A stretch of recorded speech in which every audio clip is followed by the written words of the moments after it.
The state of Texas has filed a lawsuit against the Houston area so-called birth tourism operation. The Texas Attorney General's office says the setup has claimed responsibility for 1,000+ American-born babies. NTD's Daniel Monahan has more on the allegations. The suit alleges the operation helped foreign nationals, primarily from China, travel to Texas to give birth and secure U.S. citizenship for their children. Texas Attorney General Ken Paxton says the scheme violates immigration laws.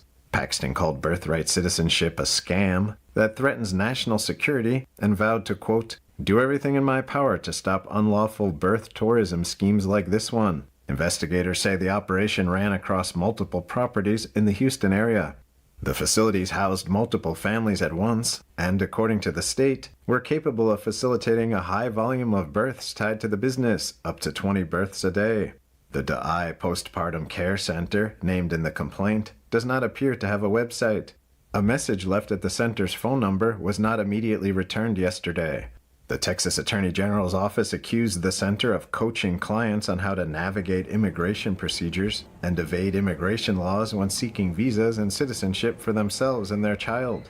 The coaching allegedly included encouraging Chinese nationals to enter or remain in the United States while concealing that the primary purpose of their travel was to give birth, something Paxton's office says is unlawful. The Attorney General's office says the operators were aware that U.S. visas were not allowed for birth tourism.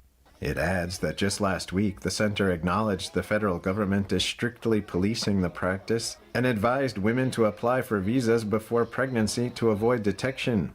The lawsuit also claims families can spend tens of thousands of dollars on the center's services. It notes that once a child born there turns 21, they can petition for permanent residency for their parents and siblings.